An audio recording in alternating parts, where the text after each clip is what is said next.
Eh bien le bonjour les amis. Nous avons du pain sur la planche cette semaine. Elle va être épique.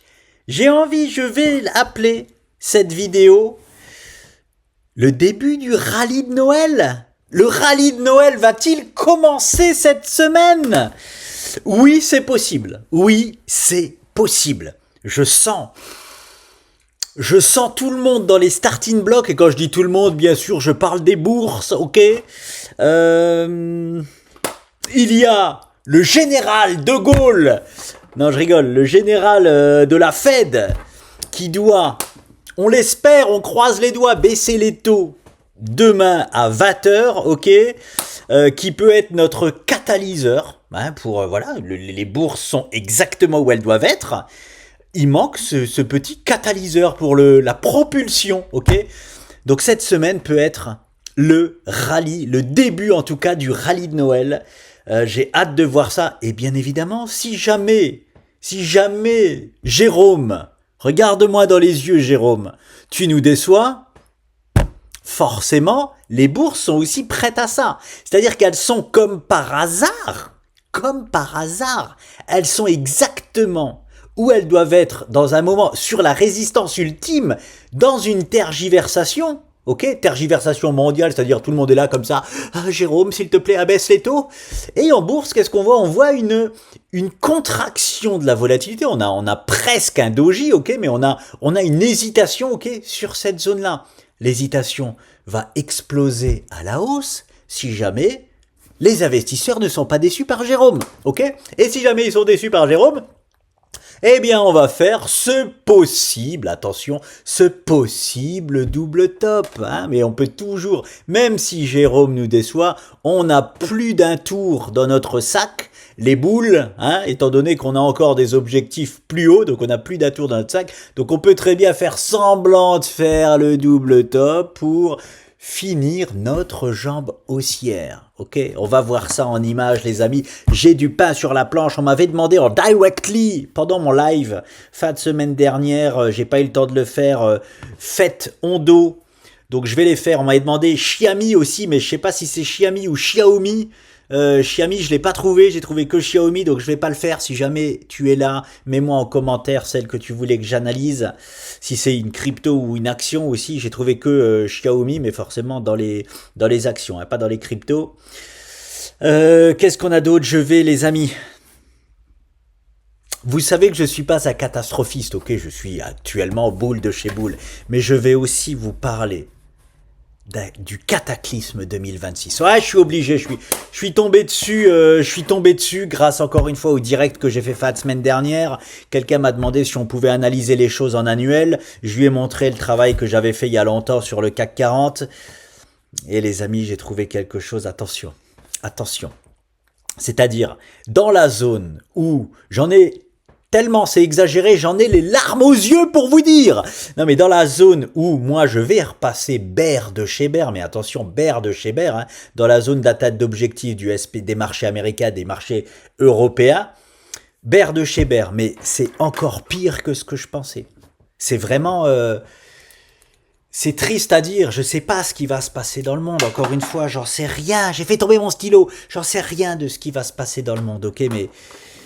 malheureusement, c'est triste à dire, il risque de se passer quelque chose de terrible en 2026. Ok, deuxième semestre 2026, on va le voir avec les marchés boursiers. Ouais, je sais, c'est comme ça. Je vais vous montrer ça. Cataclysme 2026, ok, bon, occupons-nous de ce qu'on a à faire actuellement. Actuellement, on n'est pas dans un cataclysme, ok, à part Soloway qui est perpétuellement dans un cataclysme, nous on n'y est pas, ok.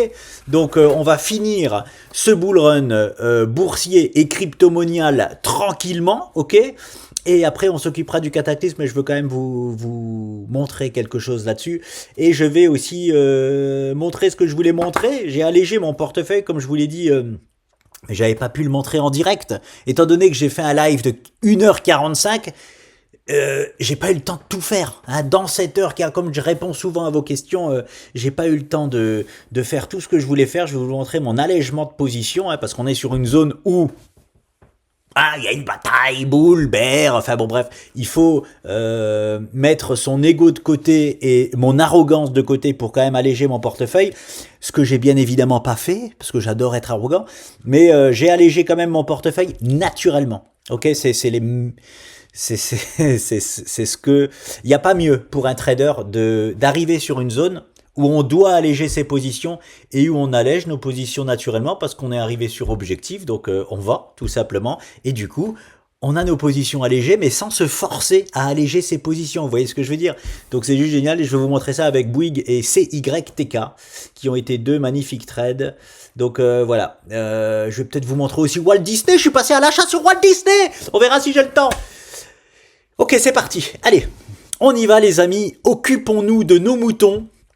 Je suis sur BTC, ok, Bitcoin, et allez, je commence par notre bon vieux BTC, bien évidemment, en hebdomadaire. Regardez ça quand je vous dis que c'est une semaine, ok.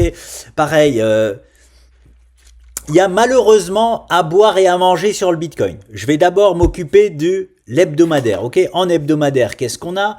On est, et peut-être qu'il va prendre tout le monde à revers. Pourquoi je dis que le BTC va peut-être prendre tout le monde à revers? Tout le monde l'attend ici, ok. Et moi le premier, je l'attends ici, aux 78 000 $. Et voire même, allez, s'il va vraiment tester la mèche là, allez, on va dire, j'attends notre BTC aux 78-75 000 $. Notre BTC nous a fait une mèche aux 80 000 et quelques dollars, ok? Donc c'est pas le...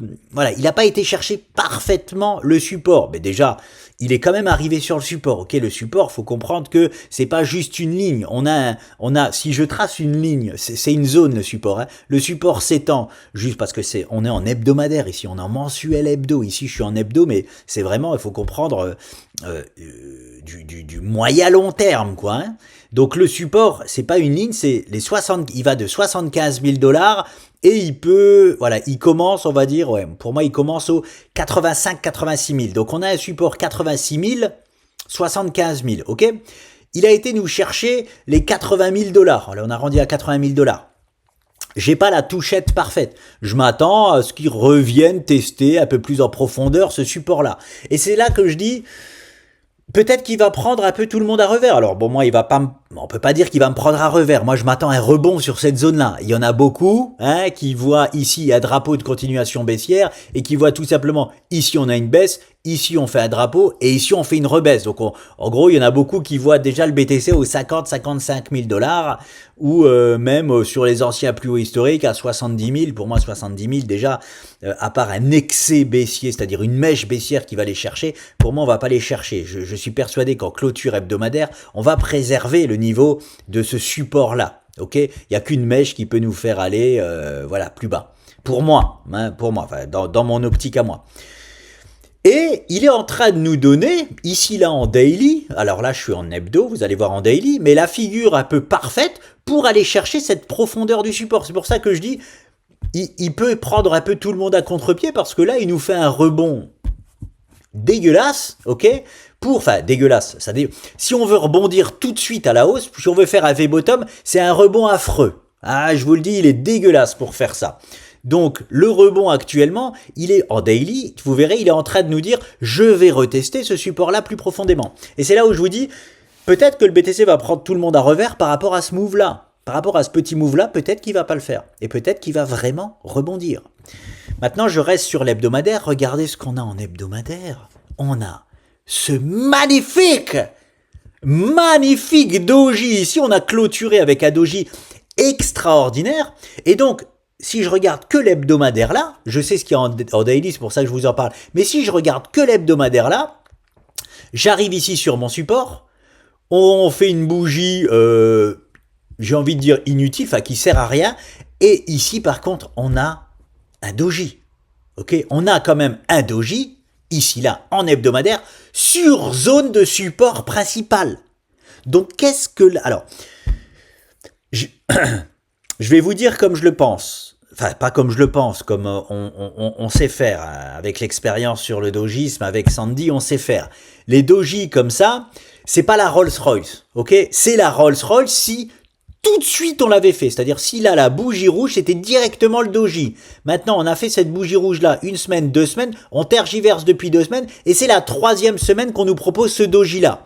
Attention, quand on veut un rebond, c'est quand même pas mal du tout. Ok?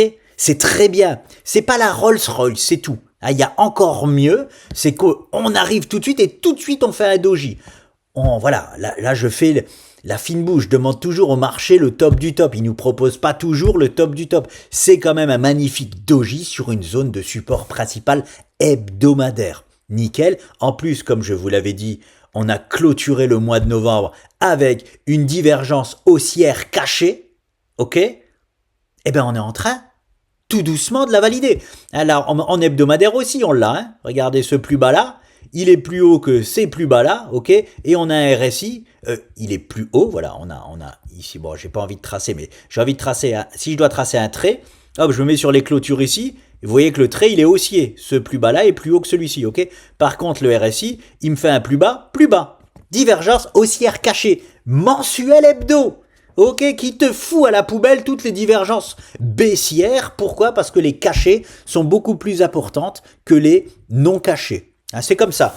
Si on a une div normale et une div cachée, la div normale, on la prend, je la fous à la basura, ça veut dire poubelle en espagnol, et je garde uniquement ma divergence cachée. Ok? Donc, on a des divergences haussières cachées, on a un doji en hebdomadaire sur zone de support, avec normalement Jérôme qui nous abaisse les taux demain.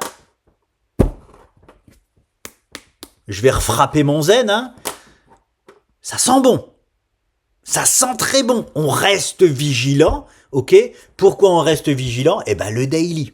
Et puis bon, on peut très bien valider le daily en validant notre hebdomadaire. C'est-à-dire que là, je suis en train de vous parler d'un move haussier en hebdomadaire, ok? La direction là de retrouver au moins les 105, 110 000 $. Au moins. Les 105, 110 000 $. C'est un move hebdomadaire qui peut prendre 1, 2, 3, 4 semaines. Voilà. Vous voyez ce que je veux dire? Et même plus, après, on peut très bien tergiverser en haut. Hein. On a mis, je le rappelle, à peu près 3 mois pour faire cette épaule-là avant de chuter. Ok? 3 mois à peu près. Donc voilà. Je vous parle de ce move-là. En daily, par contre, à plus court terme, allez là, je passe maintenant en daily. En daily, comme je vous dis, on a une structure ici dégueulasse, hein, je le dis comme je le pense, je suis pas Gareth, c'est pas parce que je suis boule que je vois que les choses bullish. Hein. On a un canal, ok, haussier qui est affreusement dégueulasse. En plus, en pullback, ok, de cassure baissière, il n'y a pas plus affreux pour continuer le rebond. Je vous le dis, il n'y a pas plus affreux. À court terme, il n'y a pas plus affreux pour continuer le rebond. Donc, on reste sur nos gardes. Tant qu'on est dans cette config-là, il faut qu'on pète cette config-là à la hausse pour l'annuler. C'est ça que je vous dis. Tant qu'on est dans cette config-là, c'est absolument affreux hein, et on privilégie à court terme d'aller toucher hein, nos 75, 78 000 $, en tout cas d'aller retester notre mèche-là, notre support des, on va dire, 80K. Voilà. Ok les amis? On reste toujours dans mon range, hein, 75-92K pour le moment. On reste dans ce range-là, tant qu'on pète pas ça à la hausse, ce truc dégueulasse qu'on est en train de nous faire en daily. Voilà, les amis, pour le BTC, rien n'a changé. J'ai remis l'église au milieu du village. Pour ceux qui sont hyper bearish, pour les calmer. Et pour ceux qui sont hyper bullish, pour les calmer aussi. Ok les amis? Il y a à boire et à manger. À court terme, c'est bearish. À moyen terme, on n'est pas encore bearish. Vous ne l'avez pas eu encore. Hein donc voilà.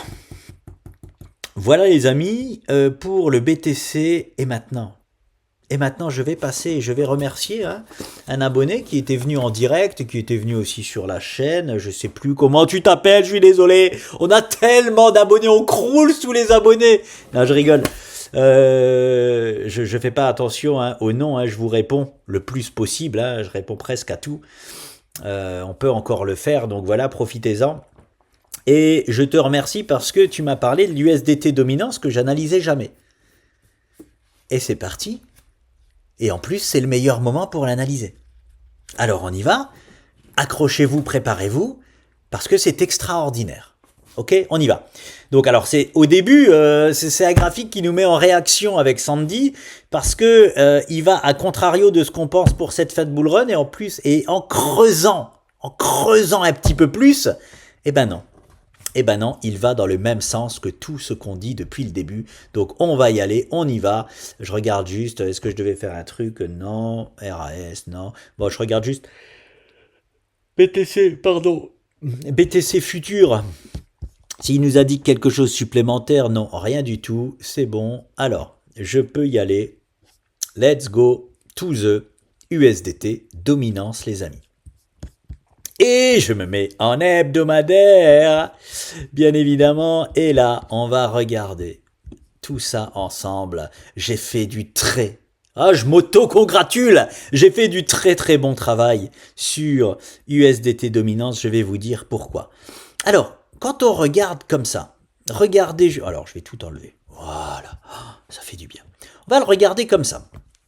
Quand on le regarde juste comme ça, on se dit, bah, c'est horrible. C'est horrible. USDT dominance, c'est les stablecoins, ok? Alors, je vous la fais courte, c'est très simple. Quand les gens sont dans la crypto et ils ont peur, ils vont sur l'USDT, ils vont sur les stablecoins les plus solides. Il n'y a pas plus solide que USDT. Maintenant, il se fait un peu balloter avec l'USDC, mais il n'y a pas plus solide que l'USDT. Ok, c'est Binance en fait qui le ballote un peu, je sais pas pour quelle raison, et bon, peut-être juste pour nous Européens. Mais l'USDT pour moi est le stablecoin le plus costaud qui existe. Voilà, je vous le dis comme je le pense. Donc, quand on a peur dans le monde de la crypto, on se met sur l'USDT, on se met en stablecoin parce que c'est stable, ok? Et quand on n'a pas peur, hein, on se fout sur le BTC. Voilà, en gros c'est ça, les gros investisseurs, ils font ça, ni plus ni moins, j'ai envie de vous dire. Après il y a des altcoins et tout ça, mais on reste sur...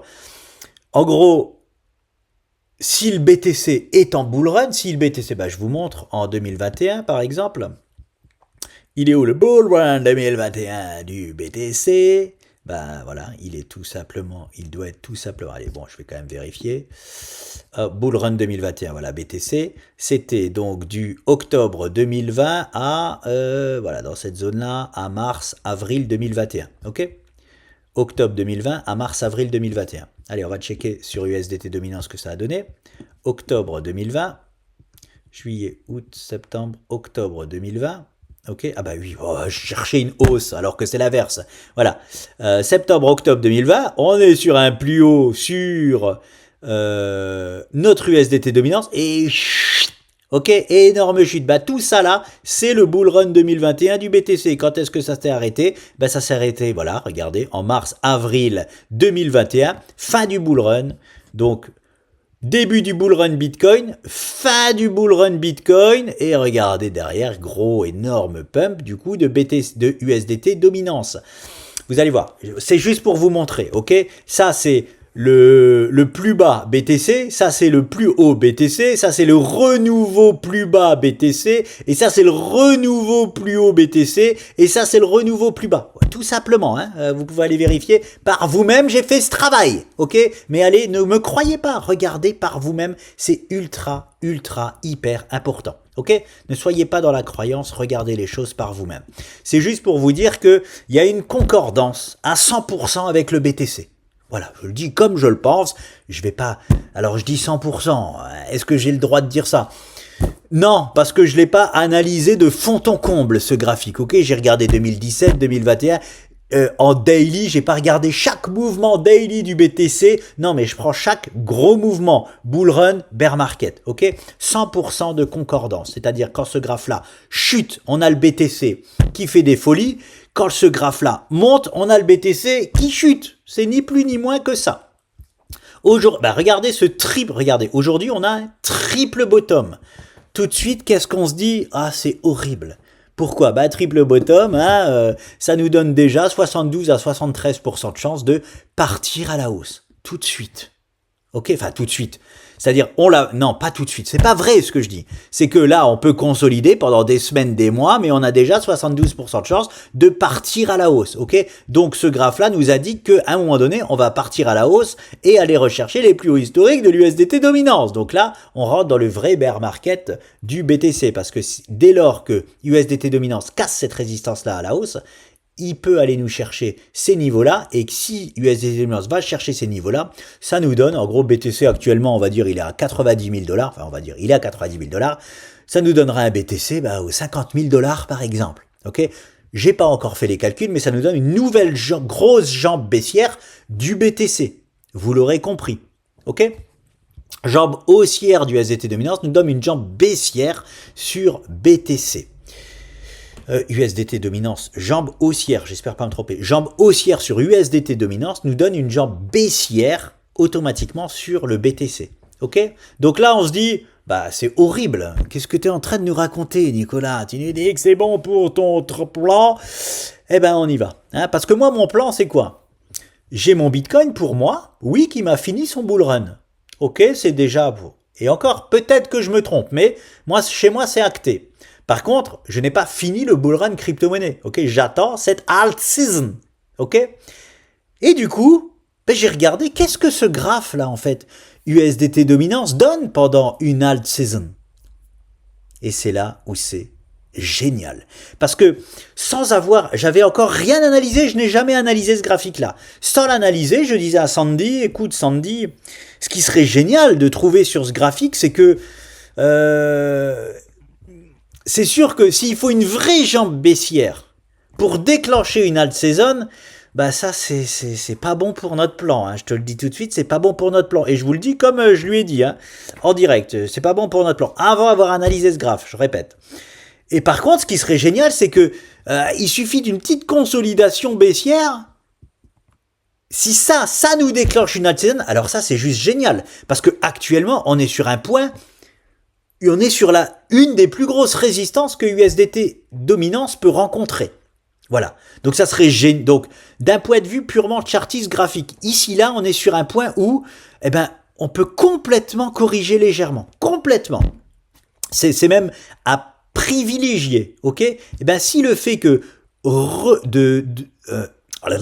si chuter un tout petit peu peut nous donner une alt season, alors là c'est juste génial parce que c'est les planètes qui s'alignent, encore une fois. Et c'est ce que j'ai trouvé. Et là je vous le montre en image. Donc c'est juste exceptionnel. Je vais mettre en place, voilà. Donc voilà ce que j'ai en place. Alors, je termine juste dans ce triple bottom-là, je termine juste la comparaison avec le BTC, ok? Regardez ce triple bottom-là. Ici, là, on chute sur le BTC, et sur USDT Dominance, et là, on a une jambe haussière, on est d'accord? On a une jambe haussière ici, une jambe haussière ici, et une jambe haussière ici. Ça correspond à quoi? Ici, là, c'est lorsque le BTC était sur ses plus hauts historiques, et qu'on a corrigé sur le BTC, vous savez qu'on avait fait la belle correction sur les plus hauts historiques du BTC aux 70 000 $, où tout le monde me vendait déjà leur bear market, ok, je me faisais insulter quand je disais je suis boule de chez boule. Ensuite, le BTC est reparti à la hausse, ok, il est arrivé aux 100 000 $, il a fait sa correction sur les 100 000 $, donc nouvelle jambe haussière pendant la correction aux 100 000 $, et les bearish ils sont encore revenus, et tout est fini, et blablabla, et je leur disais encore qu'on va monter, ok, et là, le BTC est encore monté, et cette nouvelle jambe haussière sur USDT Dominance a donné quoi? Le décrochage des 126 000 aux 80K. Donc c'est pour ça que je vous parle de concordance à 100%, c'est ici le BTC pump, ici il consolide, il chute. C'était quand je dis il consolide, c'était une consolidation hebdomadaire, donc pour vous ça vous faisait peur à chaque fois. Hein. Il est passé des 70 aux 55K, je crois, quelque chose comme ça. À chaque fois il déclarait le bearish pendant cette jambe-là haussière. Hein. Donc c'était, voilà, le BTC qui corrige, le BTC qui pump, le BTC qui corrige, le BTC qui pump, le BTC qui corrige. Rien qu'avec ce triple bottom là, on voit la concordance à 100% dont je vous parle avec le BTC. Ok? Maintenant, on fout ça de côté parce qu'on sait où on en est au niveau du BTC. Ok? Donc on n'a pas besoin d'analyser ça pour notre BTC. Mais j'ai besoin de voir ça sur nos altcoins. Est-ce que ça peut nous provoquer la alt season sur nos altcoins? Ok? Donc là, je reste sur l'hebdomadaire. Je vous montre déjà. La grosse zone de résistance sur laquelle nous sommes, elle est exceptionnelle. Pourquoi? Regardez ce canal orange, je passe par les clôtures ici, ici, le reste se fait tout seul, ok? Comme par hasard, on y est. En plus de ça, j'ai cette ligne de coup, premier bottom, deuxième bottom, troisième bottom de notre triple bottom. On a une résistance ici majeure sur USDT dominance. Il n'y a pas plus grosse que ça. Si, il y a plus gros, ça aurait été les plus hauts historiques plus autre chose. Là, ça aurait été encore plus gros. Mais ça, c'est une sacrée bonne résistance, les amis. Hein, et en mensuel hebdo. Hein. C'est magnifique pour corriger. Ok. Donc, voilà. En plus de ça, regardez la semaine. Qu'est-ce qu'elle vient de nous donner? Je l'avais pas encore quand j'analysais ce graphe. Je l'ai maintenant parce qu'on est lundi 9h du matin. Donc, je l'ai ma clôture. Regardez ça. Un porteur d'un doji extra, c'est même pas un porteur d'eau tellement le corps il est faible, mais c'est un magnifique doji hebdomadaire sur une zone exceptionnelle de résistance. Magnifique. Donc qu'est-ce qu'il nous faut maintenant? Il nous faut juste analyser dans quel contexte se sont passées les dernières alt seasons et voir ce que ce graphe nous a donné. On est d'accord? Hein? On est d'accord. On analyse un peu le karma de cette action, de cet indice. C'est ça, hein, moi j'appelle ça le karma de l'indice. On analyse tout le passé de l'action pour voir hein, si ça peut coller avec notre scénario, ni plus ni moins. Et encore une fois, ce que je vous dis là est factuel. Je ne vous dis pas ça parce que je veux voir ça. Je ne suis pas Gareth Soloway. Je vais tout le temps prendre son exemple à lui maintenant. Hein. Je ne suis pas lui. Je ne suis pas perverti par ce que je veux voir. C'est factuel. Allez vérifier par vous-même. Il y a toutes les dates là. Hein, ok. J'ai déjà fait ce travail, mais reproduisez-le. Comme ça, vous n'êtes pas, encore une fois, dans la croyance. Regardez ce que j'ai mis ici. Alors, j'ai mis plusieurs choses. J'ai mis ici là, pourquoi j'avais mis ça? C'était sûrement pour la alt season, ok, 2021. Oui, c'est ça. Donc, j'ai besoin de me rafraîchir la mémoire, hein, je touche rien. Oui, voilà, bah, c'est ça. Je l'ai noté ici. Ok. Je vais vous la faire courte. Ok, ça c'était l'amplitude de la alt season 2021 et ça c'était fioriture et faux pump. Ok, alors regardez bien, ce qui est important ici c'est ça, mode réveil altcoin novembre-décembre 2024, vous savez le mode réveil que on avait annoncé et qui s'est parfaitement passé, le 98% de réussite, vous vous rappelez sur le mode réveil, il est là. Donc, qu'est-ce que ça veut dire? Ça veut dire que pendant qu'il y a eu, donc c'était novembre-décembre 2024, j'y vais, novembre-décembre 2024, c'était où? C'était là, voilà. Pendant que, et là je vais l'enlever comme ça vous allez mieux voir, ça c'était juste le mode réveil 2024 qu'on a eu sur les altcoins où tout a fait x3. En moyenne, tout a fait x3, 98% de réussite, je ne vais pas revenir dessus, ok? Donc je vais le faire disparaître et on va regarder ensemble, regardez en novembre 2023, donc c'est là, c'est juste cette petite bougie rouge, et je vais jusqu'à décembre 2024, ça va vite, hein 2023, pardon, c'est juste là. Donc, cette toute petite baisse-là, de là à là, a provoqué le mode réveil des alts 2023-2024. Je vous ai mis l'amplitude, elle est ici, ok? Faites tout par vous-même. Hein. Donc, qu'est-ce que ça veut dire? Ça veut dire qu'il suffit de cette amplitude-là, sur USDT dominance à la baisse pour qu'on ait une alt, pour qu'on ait au moins l'équivalent du mode réveil sur les alts, qu'on ait en gros tous les alts qui font en moyenne x3. Il suffit de ça. Ok? Donc ça, c'est le premier truc que je trouve. Déjà, je suis content. Mais pas encore. Je me dis, bon, bah, ouais, mais ça, c'était que le mode réveil. Ça veut dire que si, voilà, j'attends que mes alts fassent x10, bah, il va falloir au moins le double de ça. Hein. Et là, on rentre dans une vraie correction sur USDT dominance et ça collait pas. Donc, j'ai été analyser la vraie alt season de 2021. La vraie de vraie. Où tout a pété comme du popcorn pour de nouveaux plus hauts historiques. C'était exceptionnel. Ok? Eh bien, regardez, elle est là. Alt Season 2021, part 1. Ok? Parce qu'il y en a eu deux. Part 1, et après, il y a eu part 2. C'était quand le BTC avait fini son bull run et qu'il avait fait son pullback sur son biseau ascendant. Ok? Et il y a eu la fioriture que je vous ai mis ici. Fioriture et faux pump, ok? Mais le plus gros, c'était ça. Le plus gros de la alt season, c'était vraiment ça. Après, il y a eu une part 2, ok, qui était un peu plus compliquée à gérer, mais qui se faisait aussi très bien en mode trading. Et je vais vous montrer ça, la fioriture, ça aussi c'est hyper intéressant. Donc la vraie alt season, regardez, elle était, donc je l'ai mise. Alors je vais reprendre l'amplitude, c'est très simple, ça doit être ça. Ça doit être ça, écoutez, j'y vais, je vais voir. Donc 28 décembre 2020 à 10 mai 2021. Bah oui, 28, je m'en rappelle, mai 2021, c'était vraiment la fin du bull run. Donc là, c'est clair que c'est fin du bull run, c'est ici. Et j'ai marqué que ça a commencé le 28 décembre 2020. Donc je vais voir ce que ça nous donne sur le BTC. Fin décembre 2020, on était où? Voilà, on était là. Non, 28, on était là. Ok, quand le BTC était déjà aux 40 000 $, donc c'est derrière cette... C'est ici qu'on a eu la vraie alt season à partir des on va dire 40 000, allez, 35-40 000 $ du BTC, ok.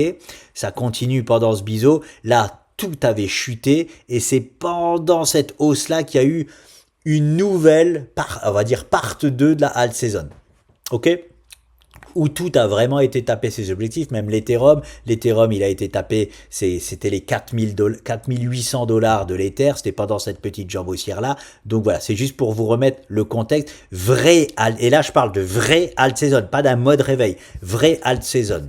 Je retourne sur mon graphe USDT dominance, donc c'est ici-là, je vous le fais disparaître, donc je prends la semaine 28 décembre 2020, ok.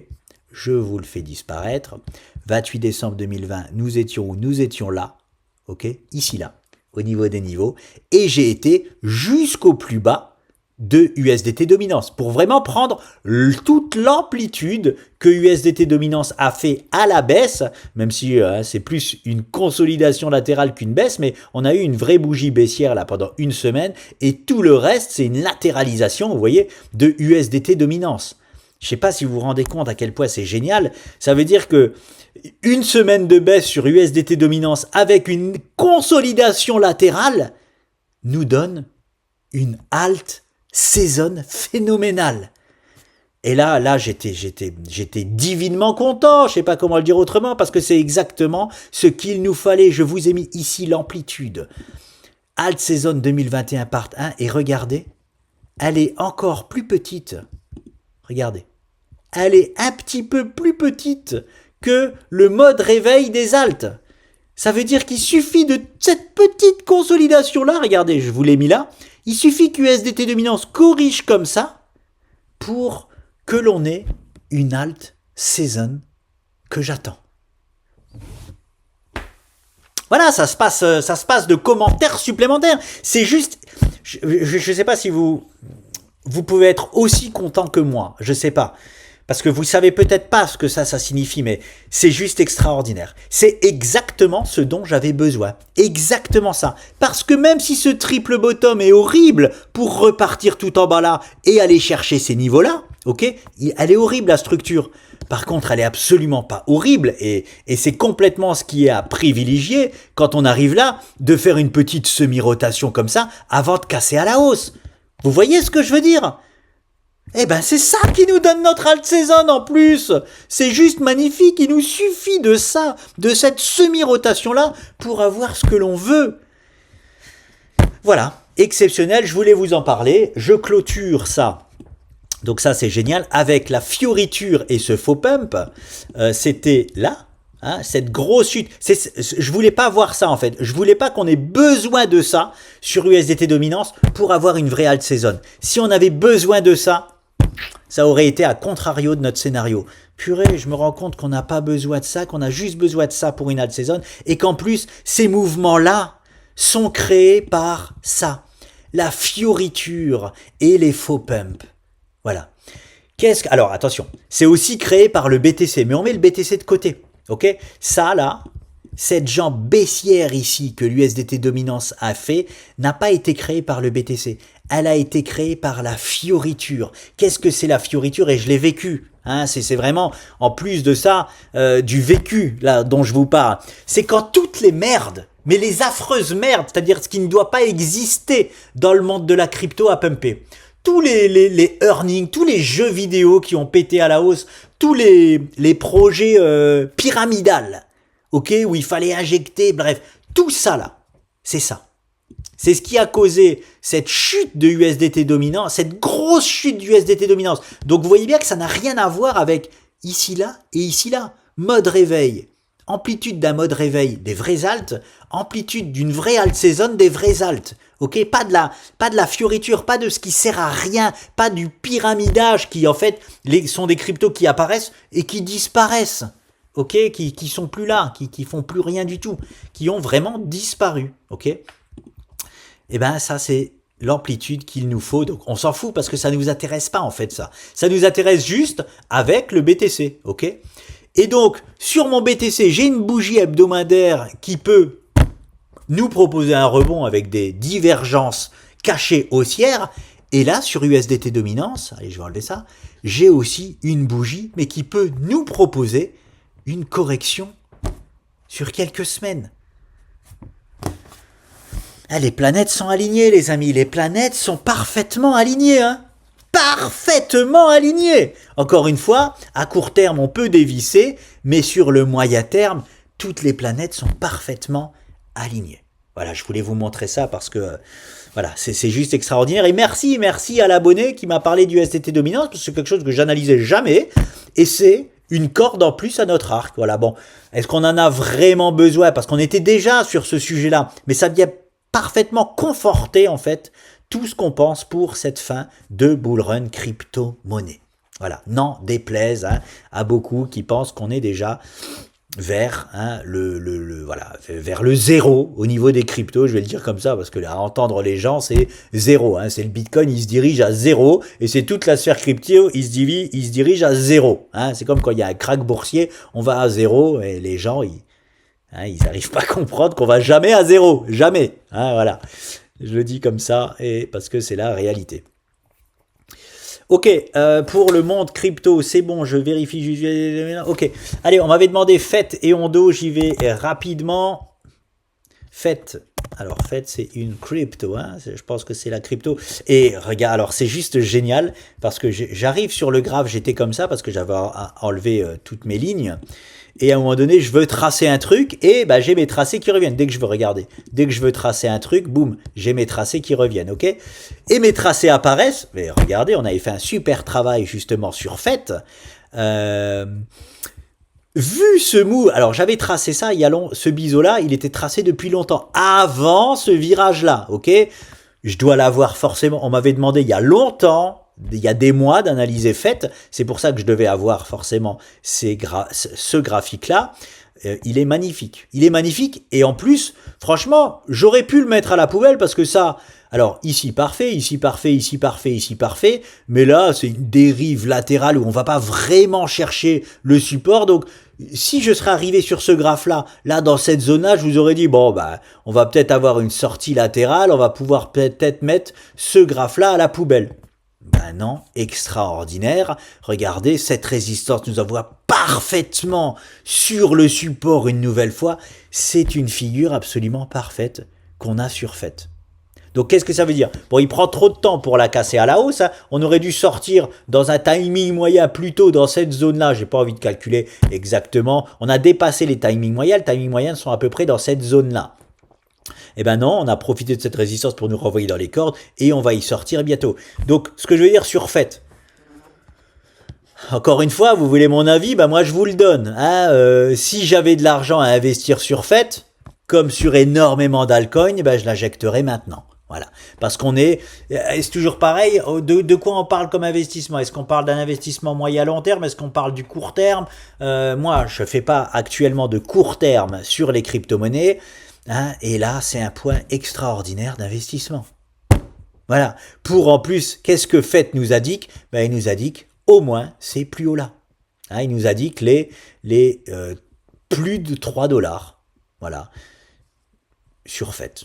Voilà. En tout cas, il faudra faire hyper attention. Voilà moi ce que je viserai. Hein. Je viserai la zone là sur FET. J'achèterai maintenant pour viser cette zone là, clairement. Donc bon, ça nous fait un petit, hein, on me demande souvent, ah mais est-ce que c'est x5 ou x10? Eh ben là, on est sur du x15. Voilà, on est sur du x15 sur FET, c'est ça. Hein. x10, ça fait 2,40. 2,40, je rajoute 1,20, ça fait 3,60. Moins que x4, les 3,60 ça ici, voilà, ça fait entre x10 et x15, voilà. Ça fait un x12, x13. Voilà, vous avez mon avis sur FET. FET, je m'attends à un x12.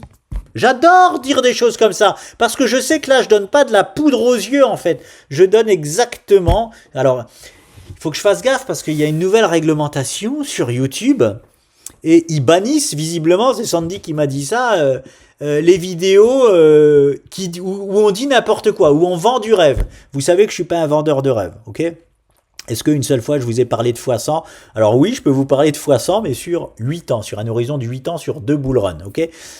Moi, pour tous ceux qui me suivent depuis très longtemps, vous savez que je suis pas du tout un vendeur de rêve. Je dis ce qui est complètement factuel et ce que les chiffres nous montrent. Et ben ici, les chiffres nous montrent 1 x 12, et j'espère que ma vidéo ne va pas se faire bannir pour ça, parce que c'est vrai. Regardez, je vous regarde dans les yeux à ceux qui veulent bannir cette vidéo, c'est vrai. FET nous propose 1 x 12. Voilà. Après, encore une fois, c'est des choses qui prennent du temps. La question, c'est est-ce que ce x12-là est pour ce bull run-là ou est-ce que finalement, il va nous faire... Voilà, et parce qu'il peut très bien faire ça. Vous avez jamais le temps, ok? Ben, faites, il peut très bien faire ça sur ce bull run-là, puis finalement finir ici, ok? Rentrer en bear market. Son bear market, allez, on va dire, il retourne à la cave. Et c'est après ça qu'il va nous proposer ces objectifs-là. Ok, allez, je vais même calculer l'objectif de temps moyen. C'est toujours chiant, mais bon, ça se passe assez souvent quand même. J'allais dire, c'est toujours chiant de calculer un objectif moyen sur les cryptos parce qu'on sait qu'en un mois, comme je l'avais dit déjà sur XRP à l'époque, en 3-4 séances hebdomadaires, il peut aller nous chercher les objectifs. Bah, allez, je vais vous le montrer parce que j'avais fait ce que je vais vous montrer là, j'avais fait exactement pareil sur le XRP quand il était aux 50 centimes avant qu'il aille aux 3 $. Et là, je vais juste vous faire un bis repetita. Allez, on va dire, bon, 90 séances. Donc, c'est en moyenne, en 45 semaines, qu'il peut aller nous chercher ces objectifs-là. Voilà, moi, je vais le placer. Et ça nous donne octobre 2026. Fin d'année 2026, ok? On n'est pas dans les timings de fin. Moi, j'ai un timing de fin de bull run sur les altcoins. Allez, on va dire fin du premier trimestre 2023. On verra. Dès que ça commence, vous timez, boum, ça dure en moyenne 3 mois et demi. Voilà, 3 mois, 3 mois. Allez, on va dire 3 mois. Ça dure 3 mois. Donc, si ça commence ce mois-ci, ben, mars, c'est fini. En moyenne, ok? Donc là, quand j'ai un objectif ici qui arrive en octobre 2026, c'est trop long. Donc soit on fait la spéciale crypto, bah regardez, hein, regardez, là on est passé de combien? De 50 centimes à 3,80 $. En combien de séances? 1, 2, 3, 4. Allez, 5, 6, 7 si vous voulez. En un mois et demi, tout au plus 2 mois, on l'a fait cette jambossière. Donc là, j'ai un objectif d'atteinte moyen pour octobre 2026, mais je sais qu'en un mois, on peut y être. Ok? Donc, la question, c'est du coup, qu'est-ce que je privilégierais? Eh ben, je privilégierais pour ce bull run. Ouais, allez, je me mouille. Pour ce bull run-là, je privilégierais que FET va aller chercher cet objectif-là pour ce bull run-là et pas le prochain. Pourquoi? Ben, parce que le prochain, ça sera quand? Ben, ça sera en 2029, statistiquement parlant. Et 2029, ben, on est plus proche de mars, on va dire mars 2026. Est plus proche de octobre 2026 ou est-ce que 2029 est plus proche d'octobre 2026? Voilà, donc c'est pour ça que je privilégie que ce soit sur ce bull run-là que FET va chercher ces objectifs-là. Maintenant, oui, il faut faire attention aussi ici. On voit bien qu'il y a, hop là, et peut-être que ce bull run des alts sera encore une fois en 2 phases, partie 1, partie 2. Et dans ce cas-là, ça ferait partie 1, puis boum, on prend une claque, et partie 2. Voilà. On peut très bien faire ça sur FET, ou y aller tout droit, comme on a fait là. Mais en tout cas, je vois bien des objectifs finaux pour ce bull run, ici sur FET, avec une grosse attention aux 2 $. Voilà comment je la jouerai. Donc en gros, je serai hyper, c'est toujours pareil. Qu'est-ce que je fais du coup? Quand on est là, je suis hyper vigilant. C'est-à-dire, quand je suis sur les 2 $ de fête, est-ce que j'ai mon BTC qui est justement aux 110 000 $ et qui peut rentrer dans son bear market? Est-ce que j'ai l'Ethereum qui a atteint sa zone? Est-ce que j'ai toutes mes altcoins principales qui ont atteint leur zone? Je vais parler que de l'Ether parce que voilà, il n'y a pas plus principal que l'Ether hein, en altcoin, c'est le principal. Donc, est-ce que j'ai l'Ether sur les 7 000 ou les 8 000 $ quand j'ai fête ici? Si la réponse est oui, je vends mes fêtes. Okay, si la réponse est non, qu'on est encore loin des objectifs sur notre petit Ether, eh ben voilà, je peux prendre des bénéfices ici pour jouer une correction et aller chercher ça, ou alors je hold pour aller chercher ça si je suis agressif, mais le plus sécurisé, c'est vraiment de prendre quand même une partie de nos bénéfices sur les 2 $ sur fête. Voilà comment je la jouerai. Je la jouerai en mode trading. Est-ce que je vois un retournement ici en daily? Si oui, je prends mes bénéfices et j'essaye de jouer un retournement pour jouer les objectifs. Ou alors, c'est bon, j'ai fait assez de gains. J'ai presque fait x10 quand je suis là. Je prends mes gains et puis c'est tout. Voilà, il y a tout qui peut se faire. C'est vraiment à la discrétion de chacun. Vous avez mon plan sur fête. Je vais sur Ondo. On m'avait demandé aussi Ondo. Ondo, alors ouais, Ondo, rien à voir. Hein. Ondo, alors bon, ça va être compliqué. Alors visiblement, on me l'a déjà demandé parce que j'ai ça qui traîne, donc on me l'a déjà demandé aussi. C'est pareil, hein, Ondo, il n'y a pas d'historique. La seule chose que je peux vous dire sur Ondo,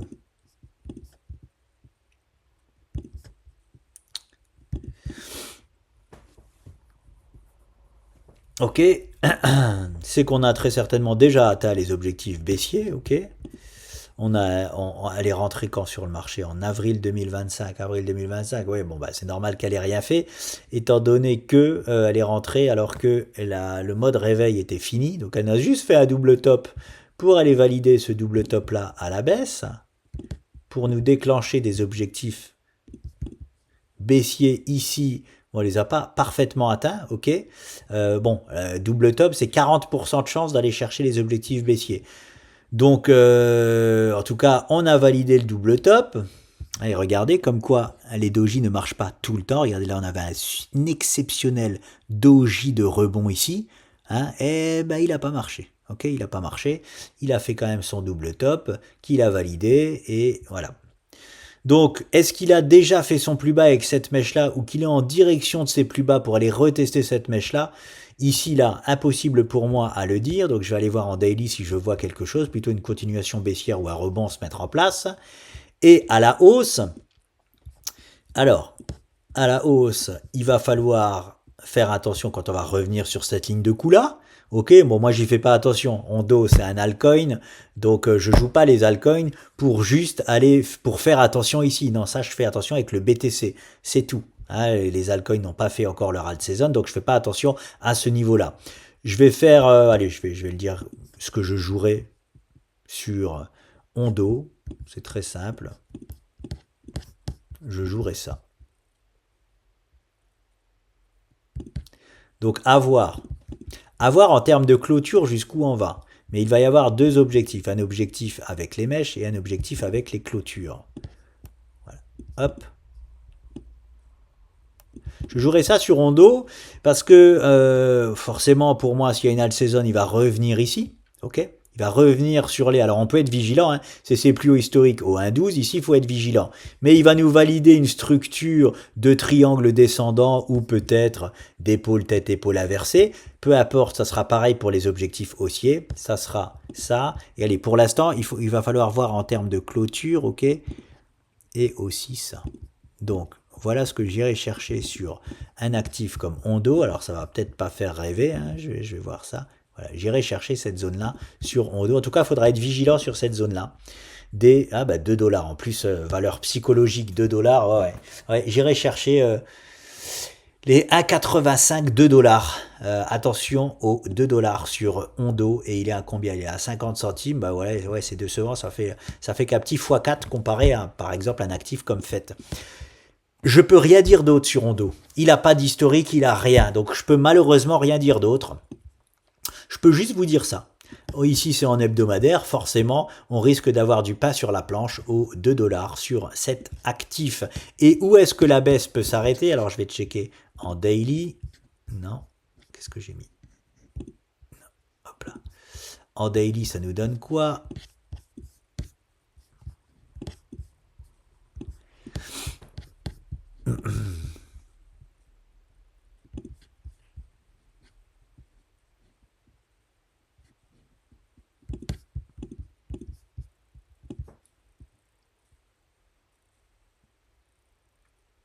Ok, ça c'est pas mal du tout.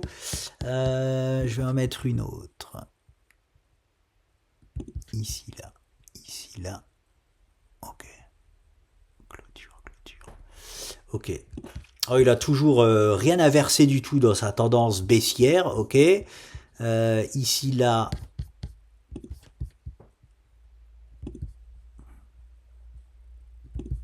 Il est en train de nous proposer ça. Ok. Comme ici, là, il nous avait proposé ça, cassé à la baisse. Pullback parfait, continuation baissière, ok. On a un, c'est ça qui va donner le ton de la suite pour Ondo. Juste ici, cette petite consolidation là, si elle est cassée à la baisse, on va tout simplement aller rechercher encore des plus bas. Si c'est cassé à la hausse, il peut commencer, je dis bien commencer à nous proposer un rebond. Commencer, hein, parce que c'est un tout petit rebond, hein. Faut savoir que ça, hein, s'il nous casse ça à la hausse, c'est vraiment un tout petit rebond qui nous emmène ici, là, et c'est parfait parce que justement, comme par hasard, ça nous emmène sur sa première résistance qu'il doit récupérer. Elle est ici. Voilà. Donc, je vais me positionner. Je vais me positionner sur Ondo en vous disant que, je vais enlever ça, elle sert à rien celle-ci. Voilà, le niveau clé sur Ondo, il est là.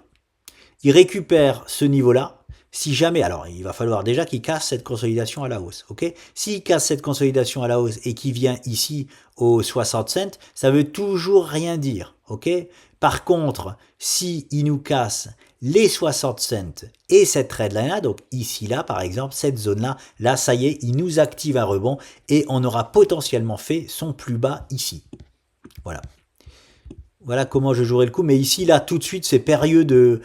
En fait, c'est ça le problème avec les altcoins ou les actions, peu importe, qui n'ont pas d'historique. C'est que là, vous voyez bien qu'on n'a rien. On n'a pas de niveau de support ici. On n'a rien du tout. Donc, prévoir que ici, c'est le plus bas, pour l'instant, je ne peux pas le dire. Ok, pour l'instant, je ne peux pas le dire. Il faut qu'on récupère ce niveau-là. Voilà, regardez ce qu'il faut hein, pour prévoir un plus bas ici. Il faut par exemple que hop, il nous casse à la hausse. Il peut même revenir ici s'il veut. Hein. Derrière ça, hop, il nous récupère bien ce niveau-là à la hausse. Ici, là, je sais qu'il a encore fort à faire. Et là, il revient tester ce niveau-là. Ok? Là, oui, on pourra dire, ok, là, c'est très certainement le meilleur moment pour rentrer sur Ondo. Voilà. Et aller jouer les objectifs haussiers derrière. Mais ici, là, en direct, je peux pas vous dire qu'on est déjà sur les plus bas sur Ondo. Parce que, comme vous le voyez, on n'a rien. On a cette mèche-là qui va carrément au 0,25. Donc, rien nous dit que on peut ne pas aller chuter au 0,25. On peut très bien continuer. C'est énorme, hein, 0,25. Ça divise encore la crypto par deux. Donc, voilà. Voilà, vous avez mon avis sur Ondo, je serai vigilant, j'attendrai des confirmations de rebond, et la confirmation de rebond, c'est de récupérer les 60 cents. Alors attention, c'est pareil, vous allez me dire, ah non, mais à 60 cents, ça vaut plus le coup d'acheter. Les 60 cents, déjà, si on vient là, il faut pas les acheter, hein, clairement. Il faut acheter seul. Enfin, moi, ce que je ferai, alors, oh là là, je suis en train de me comporter comme un conseiller. Ok, je ne suis absolument pas du tout un conseiller en investissement ni un gestionnaire en patrimoine. Je partage juste ce que je fais moi, ce que je ferai moi sur Ondo. Ok, moi ce que je ferai sur Ondo, c'est si jamais on récupère les 60 cents, je passerai même pas à l'achat encore, parce que juste là on a une grosse résistance. Je passerai uniquement à l'achat sur Ondo si on propose ce move là en fait. Voilà. Si on récupère les 60, que derrière on revient par terre là, parce que je sais que là je peux avoir un plus bas possible, là je passerai à l'achat. Clairement, sur cet actif-là pour jouer les objectifs que je vous ai montrés des 2 $. Voilà. Donc c'est un cas plus compliqué, Ondo, hein, clairement plus compliqué. Ok, allez, je vous laisse, je passe sur les bourses et le possible rallye de Noël. Let's go! Let's go! Je vais sur mon SP500 et j'ai mis un nouvel actif, le P1 GXGR, enfin on va le découvrir ensemble. C'est un actif que j'ai jamais travaillé et qui est très important, peut-être même plus important que mon CAC 40, parce que c'est le CAC 40 avec les dividendes réinvestis. Et vous allez voir, c'est encore mieux que le CAC 40. C'est encore mieux que le CAC 40. Allez, on y va. Parce que tout est prêt sur ce CAC 40 avec dividendes réinvestis pour partir sur notre dernière jambe haussière qui causera un cataclysme terrible en 2026. Terrible. On dirait que je m'en réjouis pas du tout. Hein. Je préfère 100 fois que les bourses montent plutôt qu'elles chutent. Hein, j'ai aussi une conscience. Ouais, c'est pas parce que je suis trader que j'ai pas de conscience. Hein, j'ai une conscience, croyez-moi, et beaucoup plus que certaines personnes qui pensent faire un métier qui fait du bien dans le monde, hein, parce qu'on a beau faire un métier qui fait du bien dans le monde, si jamais on le fait pas déjà en conscience et si jamais on le fait pas de la bonne manière, il sert à rien ton métier qui fait du bien dans le monde. Voilà. Enfin bon, là, vous avez un peu ma façon de penser. Hein. Ce qui est important, c'est comment on fait les choses. C'est pas forcément ce que l'on fait. Ok, on y va. Allez, je commence avec mon bon vieux SP500 qui est en train de nous proposer une mini hausse, ok, aujourd'hui, mini hausse. Donc on va voir, de toute façon, je m'attends pas du tout à ce qu'aujourd'hui, il me casse cette résistance à la hausse. Hein. Pour moi, on va tout simplement tergiverser. Regardez, je vous le mets déjà. Aujourd'hui et même demain jusqu'au milieu de journée, je dis je vous le mets, j'arrive pas à le trouver. On va tergiverser dans cette zone-là. Hein.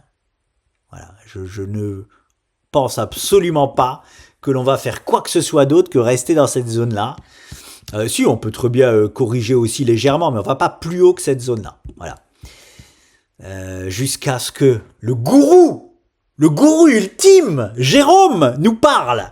Ok, nous guide ces marchés et donne le catalyseur nécessaire pour finir notre plan haussier sur toutes les bourses avant que je remballe mes longues. Ok, donc rien à dire sur le SP500. Je vais quand même analyser la clôture hebdomadaire. Je sais pas si je vous l'ai déjà fait.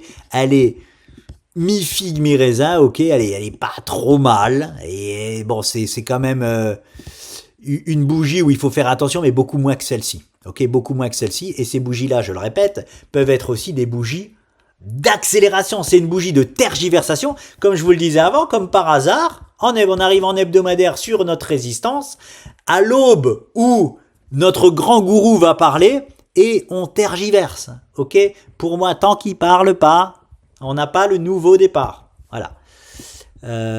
Donc voilà. La seule question que j'ai, je vais me mettre en daily parce que c'est beaucoup mieux.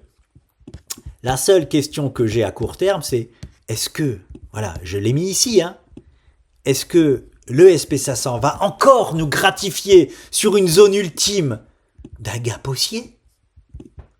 Ça va être compliqué vu qu'il parle à 20h. 20h, c'est en pleine séance boursière, à moins que ce soit férié mardi, mais je crois pas. C'est en pleine séance boursière, donc ça m'étonnerait qu'on fasse un gap haussier là. Si jamais on fait un gap haussier avant que Jérôme parle, ça veut dire qu'il y a eu peut-être des délits d'initiés où voilà, on sait déjà quelle va être la tendance et on anticipe déjà. Voilà, donc gap haussier, ça m'étonnerait. Hein, si j'ai même envie de l'enlever parce que ça m'étonnerait qu'on fasse un gap haussier ici. J'ai même envie d'enlever parce que je vois pas comment on peut en faire un. Si on peut en faire un le lendemain. Ouais, le lendemain que Jérôme parle. Je vais le laisser quand même. Donc je nous vois tergiverser dans cette zone-là. Et la seule question que je me pose, c'est ça.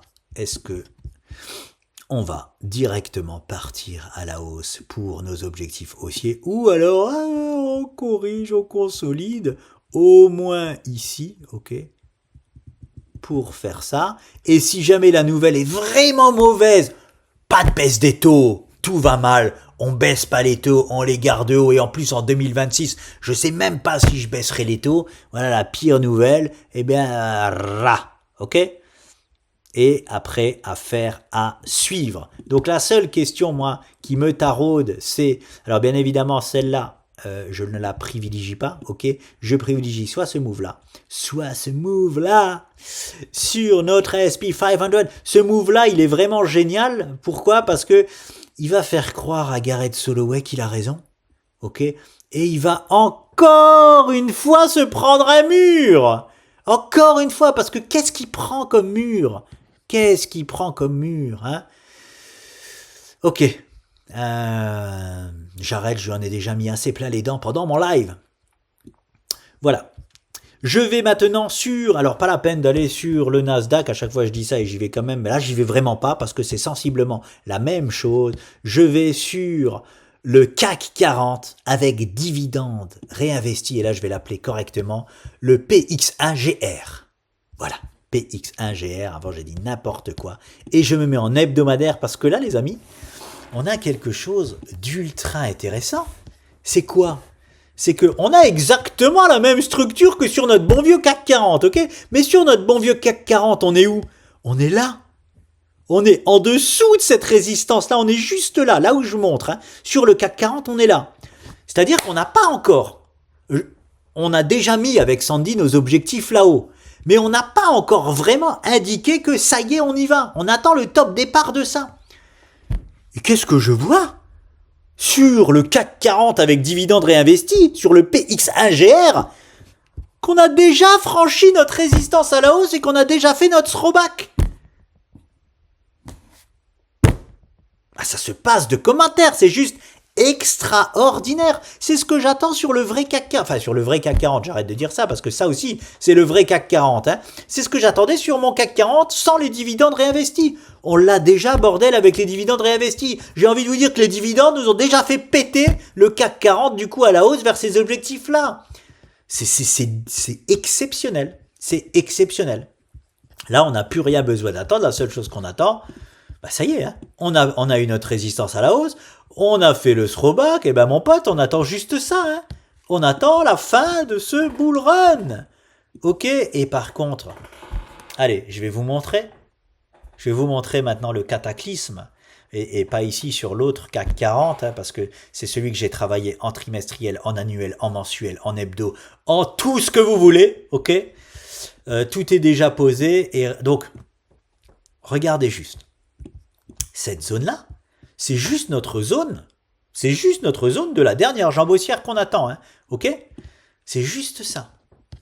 On a l'impression que c'est juste ça. Et maintenant, on va prendre plus de hauteur et on va regarder ça. Regardez cette zone. C'est les 29 000. Bon, je vais dire ça, mais ça n'a rien à voir avec les autres chiffres sur l'autre CAC 40. Mais 29 600, 30 000 ici. Ok, c'est la zone là. Je vais vous la montrer sur le CAC. Ça sera plus simple. Notre CAC 40. Ok, il est là. Et c'est de regarder le parallèle. On est là. On n'a pas encore cassé la résistance à la hausse. On l'a fait sur les dividendes réinvestis, mais pas là. Ok, donc je vous montre, les objectifs sont là, on est d'accord? Donc les 9000, alors Sandy m'a parlé des 9500, mais moi Sandy, regarde, moi j'ai les 9000, j'ai les 9007, hein. J'ai bien les 9007 moi en objectif. Donc bon, de toute façon quand on va arriver dans cette zone-là, il faudra être vigilant. Hein. Donc on a l'impression que c'est tout simplement, hop, notre double bottom, on a dans EF là, les objectifs ici, ok, objectif hebdomadaire, ou déjà... Attention, déjà, sur cette zone-là, je me disais, je passe en cash et je me transforme en shorter fou.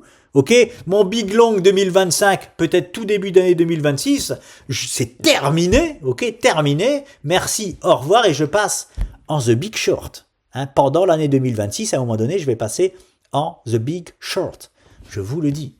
Je vous le dis clairement. Juste grâce à ça, hein, à cette structure-là, je sais que là, bon, hein, les investisseurs mensuels hebdo, ça va prendre des bénéfices en masse et regardez ce qu'on peut avoir, tout simplement. Hein. C'est tout simplement, on atteint ça et boum, hop là, on chute jusqu'ici, on revient ici. Hein. Clairement, hein, c'est ce qu'il y a à privilégier d'un point de vue du canal, mais je parle même pas du canal là, je parle juste objectif atteint et on corrige. C'est totalement standard, hein. On corrige totalement, et de revenir sur l'ancienne ligne de coup, pareil, c'est totalement du standard. Bah, cette chute-là, elle fait quand même, si je pars des 9007, Ça fait une correction de marché de 15%. Là, on parle vraiment de, c'est pas une consolidation, hein, on parle vraiment de consolidation de marché, de correction, pardon, de marché. Et moi, je vois même un crack, hein, crack boursier, hein, là, sur cette zone-là. Et je vous montre, donc du coup, regardez bien. Cette zone-là sont les 9700 points, ok? Merci à la personne qui m'a posé cette question. Est-ce qu'on peut analyser des fois les choses en annuel? Et où je lui ai redit que, oui, je l'ai fait. Et en 2021, après le Covid, on s'est foutu de moi quand j'ai dit qu'on partait dans une hausse de plusieurs années. Hein, et maintenant qu'on est en 2025, je pense qu'on rigole moins, ok, de mon annonce. Je sais pas si vous vous rendez compte, c'est des graphes trimestriels. Donc pour faire bouger ça, même un Covid n'a pas fait bouger ça. Donc pour faire bouger ça, je me demande si c'est possible, hein, de se tromper en trimestriel. Des fois, je me demande si c'est possible. Bon, bref. Donc, voilà ce que j'avais fait en annuel, en trimestriel. Et regardez les objectifs annuels trimestriels, donc de ce double bottom, ok? Double bottom, regardez bien, annuel les amis. Double bottom annuel trimestriel. Regardez ces objectifs, ils sont placés ici. Atteinte, j'espère pas me tromper, mais je crois que c'est 90% du temps, on atteint ces objectifs-là. Ok? Si je me trompe, c'est 80%. Voilà, mais c'est, il me semble, allez, je vais checker ça. Je vais checker ça tout de suite. Oh la vache, heureusement que j'ai été checker mes stats. Ah bah là, je faisais une boulette, hein, je vous le dis, là, je faisais une boulette. Heureusement que quand j'ai vraiment un doute, je vais checker, hein. C'est pas du tout 90%. Et c'est même pas 80%. Ok? 68%. Ok? Pratiquement 70% de chance d'atteindre donc cet objectif-là, rouge. Je vais le mettre en gras, regardez. Je le mets en gras, ok? Juste ça, c'est-à-dire depuis 2021, on a activé une stat de 68% de chance, c'est objectif minimum, ok? Mais les objectifs minimums sont très respectés, vraiment très respectés. J'ai analysé tout le marché récemment en 2005, c'est bingo. Bah alors voilà, il y a tous les trucs là-haut que j'ai été analysé. Je peux vous le montrer si vous voulez, c'est à chaque fois qu'on atteint les objectifs minimums, ça corrige, c'est bingo à chaque fois. Hein. Donc ici là, objectif minimum atteint pratiquement 70% du temps, c'est en rouge ici, et regardez, c'est quoi, c'est combien? À combien de points le CAC 40 doit aller annuellement, trimestriellement? Les 9700 points. C'est pas pour rien que j'ai marqué ici cataclysme financier. Je sais pas si vous vous rendez compte de ce qui va se passer aux 9700 points du CAC 40. Et si vous me croyez pas, alors me croyez pas, mais soyez hyper prudent et vigilant. Hein, je vous le dis de suite. On a une convergence d'objectifs annuels, trimestriels, mensuels, hebdomadaires. Ici là aux 9700 points. Et c'est pas fini. Ce n'est pas fini. Ça, c'est le double bottom annuel, trimestriel, 9700 points. Plus la figure en ADOEF que je vous ai montré, en hebdomadaire, 9700 points. Ok? Regardez en noir ce que j'ai là. Et regardez en noir, quel est l'objectif en noir que j'ai mis. Les 9700 points. Mais c'est quoi, Nicolas? C'est quoi tes 9700 points là, en noir? Eh bien, encore une fois, et je vais vous le mettre en trimestriel. Trimestriel, les amis. Trimestriel. Ouais, je le dis plusieurs fois. Ok. J'ai depuis 2021, 2020, ce triangle symétrique de sommet. Ok. Ici, ici, ici, ici, ici. Semi-rotation, on sort à la hausse, on profite du double bottom pour faire notre Covid, c'est affreux mais c'est comme ça, throwback parfait sur notre triangle ascendant et on part vers les objectifs du triangle. Tout est absolument parfait, personne ne peut remettre ça en question. Et les objectifs de ce triangle, attention, les faux objectifs de ce triangle, Parce que vous savez très bien que, comme je le répète tout le temps, on vit dans un monde aujourd'hui où plus personne sait quels sont les vrais objectifs d'un triangle. Voilà. Tout le monde vend les faux objectifs du triangle. Tout le monde se trompe. Tellement de monde se trompe que j'en suis obligé d'être. J'en suis, vous le savez, sur Baba, je vous l'ai dit depuis 2 ans maintenant. Sur Baba, j'ai tout vendu sur les faux objectifs du triangle parce que tout le monde prend ses bénéfices sur les faux objectifs du triangle. Donc, est-ce que je reste buté sur non, tout le monde a tort, moi j'ai raison, c'est pas les vrais objectifs, je vendrai que quand c'est les vrais objectifs. Ben non, je suis pas comme ça, ok? Je m'adapte à ce que le marché me donne. Je sais que c'est les faux objectifs, mais comme tout le monde vend tout le temps les faux objectifs, eh ben je vends aussi. Hein, sinon, j'ai beau savoir soi-disant mieux que tout le monde, je serai le seul perdant dans l'affaire. Hein, et je serai bien con et finalement, je perdrai de l'argent parce qu'on atteint beaucoup plus difficilement les vrais objectifs des triangles. Donc regardez, je vous ai posé l'objectif de ce triangle-là. Hein, on prend tout simplement l'amplitude du triangle et on ramène sur le support que je reporte au poids de cassure, ok? Et regardez ce que ça donne. Oui, c'est ça. Hop. Regardez ce que ça donne.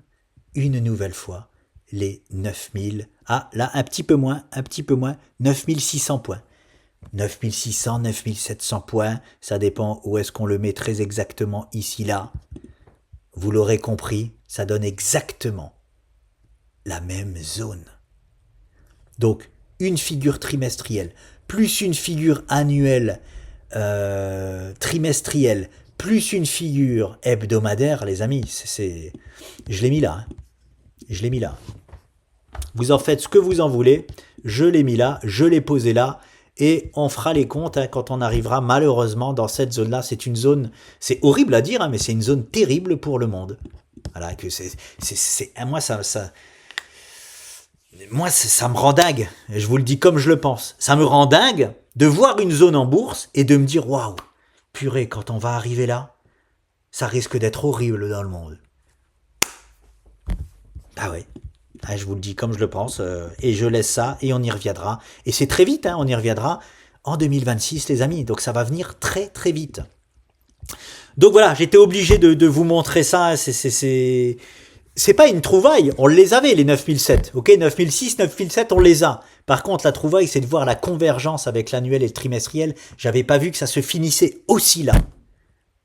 J'aurais aimé voir, je vous assure, j'aurais aimé voir ça, mon trimestriel et annuel, me proposer des objectifs ici, là, voilà, aux 11 500 points. Parce que dans ces cas-là, qu'est-ce que je me dis? Ah ok, bon là on est prise de bénéfices hebdo, on va vivre une correction de marché, ok, tranquille, et après ça va repartir dans le meilleur des mondes. C'est pas le cas. C'est pas le cas. Voilà, en 2026, ça risque d'être à un moment donné très très compliqué, très très difficile. Et je vous le dis comme je le pense, j'espère me tromper. Comme à chaque fois, j'ai aussi une conscience. Je me réjouis pas de ça, ok? Je me frotte pas les mains en me disant « Voilà, je vais shorter le marché, ça va être génial !» Non, j'en ai rien à cirer de ça. Je préfère un marché qui monte, très très honnêtement. Comme ça, on est tranquille, tout le monde va bien, le peuple souffre pas, l'inflation, ça va. Voilà, là, c'est parce que la bourse nous indique, et là, je suis sur le CAC 40, les amis. Et le pire, c'est que les marchés américains, c'est pareil, on va arriver sur la même zone. Donc, qu'est-ce que je vois là? Qu'est-ce que je vois quand on va arriver sur cette zone-là? C'est ça, moi, le cataclysme boursier, c'est... Donc, on a première étape de revenir ici, à moins 15%, mais pour moi, ça sera que la première étape de ça. On va faire un rebond technique sur notre canal, et derrière, c'est vraiment ça que je vois. Je nous vois revenir ici. En fait, je vois un bear market se mettre en place. Et un vrai bear market. Un vrai de vrai. Là, vous allez voir ce que c'est, si je me trompe pas, un bear market. Là, ouais, là, je peux vous dire qu'à aucun moment, je serai boule de chez boule. Vous m'entendez dire, je suis bear de chez bear, même pendant ce rebond ici, qu'on va avoir très certain. Je suis persuadé, avec toute mon arrogance, qu'on aura un assez beau rebond technique sur les 8200 points du CAC. Et ça sera que de la poudre aux yeux. Que de la poudre aux yeux pour refaire un cataclysme derrière. Voilà, moi, mon plan, il est déjà acté, sur ces prochains trimestres et prochaines années, sur le CAC 40 et sur les bourses. Je serai bear de chez bear derrière ça. Ok. Donc, et ça nous fait, qu'est-ce que ça nous propose? Ça nous propose un moins, allez, j'arrondis, hein, un moins 40%. Moins 40%. Donc c'est pour vous dire, hein, là là on y est dans le crack, hein, on y est bel et bien dans le crack. Il y a quoi de comparable? Le Covid, on va voir s'il y a comparable à Covid. Ouais, regardez le Covid. Regardez le Covid, c'est exactement le même, moins 38,56%. Je suis choqué, c'est exactement la même chose. Alors, je vais clôturer cette vidéo. Vous savez que je suis pas un vendeur de peur. Ok, vous savez que je suis pas un catastrophiste. Hein. Vous le savez. Bah là, je me transforme en catastrophiste, hein, je vous le dis. Hein. Mais encore une fois, parce que c'est factuel, parce que le marché nous le montre. C'est exactement. Donc en fait, quand on va arriver sur cette zone-là, et là, je prends la crise des subprimes en 2008.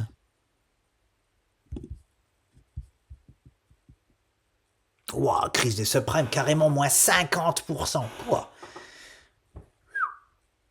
Moins 50, moins 60% la crise des subprimes. Donc en gros, quand on arrive sur les 9700 points, c'est soit on se prend un Covid, soit on se prend les subprimes dans les dents. Encore une fois, pardonnez-moi, je viens de rôter à l'écran. Pardonnez-moi, j'en sais rien de ce qui va se passer dans le monde, ok? Je suis pas un médium, je suis pas quoi que ce soit là-dedans. Mais faites gaffe. Voilà, hein, si vous êtes investisseur sur les marchés boursiers, très clairement. Et ça m'énerve parce que quand on sera là-haut, là, il y a des mecs qui vont venir comme sur Alibaba, où moi je vends tout. Moi je passe à l'achat parce que je crois que ça va encore monter. Ils vont venir tout contents. Ah, moi j'achète, ça va aller toujours plus haut. Ils seront tout contents, ils vont acheter l'euphorie. Et ils vont douiller, hein. C'est ceux qui font le plus de pertes. Hein. Ceux qui vont acheter aux alentours des 9006, 9007 du CAC 40 des actions, c'est ceux qui vont accuser le plus de pertes. Voilà. Et comme je sais que le peuple achète toujours au pire moment, eh ben ils en feront encore partie. Un cataclysme vraiment, voilà les amis. Allez, je clôture avec Bouygues Télécom, que je n'ai pas pu aussi montrer mes deux trades que j'ai clôturés. Allez, je suis passé sur sur ProRealTime, pardon, parce que j'avais pas ce que je voulais sur TradingView. Donc me voilà sur Bouygues pour vous rafraîchir la mémoire. Bouygues, je le trouvais hyper haussier, je suis sur le trimestriel, ok. C'est pour vous montrer hein, comment je me suis libéré des deniers, ok, une cartouche ou deux, naturellement, en ayant atteint des objectifs. Hein. C'est vraiment il n'y a pas mieux pour se faire. Donc en trimestriel, magnifique tasse et anse, ou alors double bottom avec anse extraordinaire. Pourquoi extraordinaire? Parce que alors, je suis pas investisseur en bourse, hein, je suis trader, court moyen terme, et donc je vais pas m'amuser à trader cette structure-là en me disant, ok, j'ai ça, j'ai Bouygues, mais bon, il faut déjà les placer quand même. Hein. J'ai Bouygues qui m'a dit que dans les années à venir, il va chercher ce niveau-là. Ok, ça c'est vraiment la finalité de finalité. Et quand il sera là, Bouygues, il va se passer très certainement un cataclysme sur Bouygues. Ah, il y a des choses qui vont pas. Bon, bref, voilà. Ok, donc Bouygues en direction des 50 $. Et c'est à l'intérieur de ça, à l'intérieur de ça, de cette direction donc haussière, je m'amuse du coup à trader. D'ailleurs, on a un trait ici, je vais le mettre en gras parce que regardez bien. C'était mon premier objectif, les 38,80. Hein. Quand on est arrivé là, j'ai vendu.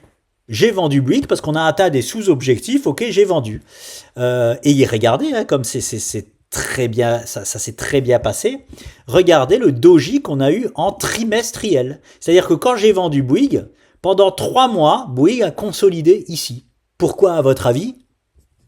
Parce que je suis juste pas le seul à vendre. Voilà, ça consolide. Il faut savoir que quand il y a des vendeurs comme moi, il n'y a pas que moi qui vends ces zones-là. Bien évidemment, je suis pas le seul trader sur le marché, ni investisseur sur les marchés. C'est des prises de bénéfices. Quand il y a prise de bénéfices, on consolide. Et on continue derrière à monter, ou alors, des fois, la prise de bénéfices est tellement forte que on retourne le marché à la baisse. Ok? Donc là, très belle consolidation, et je vais vous montrer ce que ça a donné en image. Hein. Donc c'est juste pour vous montrer que ma première vente sur Bouygues était là. Je suis repassé derrière à l'achat pour jouer cette nouvelle jambe haussière. Alors, vous allez voir, hein, ces nouvelles petites jambes haussières. Là, c'est qu'une bougie, mais c'est en trimestriel. Hein. Donc, pourquoi cette conjoncture aussi était géniale? Parce que dans la anse, on a fait une épaule tête, épaule inversée. Vous allez la voir en mensuel, c'est beaucoup mieux. Donc là, on a la conjoncture parfaite. D'accord. Notre consolidation trimestrielle se finit par une épaule, tête, épaule inversée. C'est la Rolls-Royce, 98% de chance, 94. Et là, par contre, je suis sûr de mes stats. Pas besoin d'aller vérifier. C'est soit 94, soit 98% de chance de partir à la hausse et vers les objectifs. Voilà, on a la Rolls-Royce. Donc, on a une épaule, tête, épaule magnifique. Je me suis pas positionné là, j'aime pas me positionner à la cassure, j'attends tranquillement le throwback et là, je suis passé à l'achat sur Bouygues, ok? Alliance de Tradeline plus throwback légèrement abusif de Bouygues, je passe à l'achat ici là, ok? Là, j'ai marqué objectif hebdo biseau. Alors, c'est ça qui est génial, c'est que la première vente que j'ai faite ici là, c'était les objectifs hebdomadaires qui étaient atteints. C'est encore des sous-objectifs, ok? Il faut savoir que l'épaule, tête, épaule sont des sous-objectifs, c'est des objectifs mensuels. Des objectifs trimestriels, c'est des sous-objectifs des objectifs trimestriels. Et les hebdos, c'est des sous-objectifs des objectifs mensuels. Donc on est sur le sous du sous-objectif. Voilà, là j'ai vendu le sous-objectif et regardez ce qui s'est passé là quand j'ai vendu en hebdomadaire, c'était juste magnifique. On a eu un magnifique biseau d'élargissement, ok, qui était mais d'une beauté incommensurable. Non, vraiment, c'est à montrer dans toutes les écoles ces biseaux-là. Je remonte parce que je vous en ai parlé en vidéo. J'en avais fait une vidéo spéciale en plus pour Sandy que j'avais envoyée. J'avais dit à Sandy, écoute Sandy, je re-rentre sur Bouygues ici là. Hein, la preuve en est, hein, vous pouvez aller voir les vidéos d'il y a de l'époque de septembre 2025 hein, sur Bouygues. Donc on avait là 1, 2, 3, 4, 5, 6e rotation, point exceptionnel pour moi. Ok. En plus de ça, la Rolls-Royce, regardez, un doji pile poil sur cette zone-là. C'était juste magnifique. Et qu'est-ce que je fais? Je clôture ma vidéo, tranquille, je fais. Et j'oublie de passer à l'achat sur Bouygues. Ouais, c'est pas la première fois que ça m'arrive. Ceux qui me suivent depuis longtemps, vous savez que j'ai des soucis niveau organisation, ok, voilà, j'ai pas la tête bien accrochée sur mes épaules depuis des mois et j'oublie ce genre de choses. Je fais une vidéo pour dire que j'achète, je sais pas si vous vous rendez compte, et j'oublie d'acheter. Bien joué. Moi, ce que je me dis à moi-même, c'est bien fait pour ta poire. Hein, clairement, hein, je me le dis tout le temps. Hein. Bref, je loupe ce spot-là, je vous en reparle quand on est là en disant, bon, ça y est, on a atteint les objectifs qu'il faut, attention, il faut agir sur cette zone-là, il faut faire attention, blablabla, parce qu'on peut faire au moins une semi-rotation, tout ça. Et je dis, j'espère qu'on fait une semi-rotation parce que je vais racheter, je vais être hyper vigilant dans cette zone-là, parce que je veux acheter la semi-rotation pour jouer les objectifs haussiers qui sont là-haut. Et j'oublie encore de le faire. Oui, monsieur, madame, j'oublie encore de le faire ici. Donc j'étais vraiment en colère contre moi-même jusqu'à ce moment parfait. Voilà. Là, purée, j'ai Bouygues, donc qui fait la cassure haussière derrière avec une bonne news comme par hasard avec Gap et tout. Et malgré ça, j'ai Bouygues qui me propose un throwback magnifique. Celle-là, je l'ai pas loupé. Voilà. La troisième, c'est la bonne. Je l'ai pas loupé. J'ai acheté ce poids bas-là. Et par contre, j'ai tout vendu à l'heure actuelle. Pourquoi? Parce que regardez ce qu'on a atteint. On a atteint les 43,60 $ qui sont quoi? Et là, je me mets en mensuel, les amis. Qui sont ni plus ni moins que les objectifs mensuels de l'épaule, tête-épaule inversée.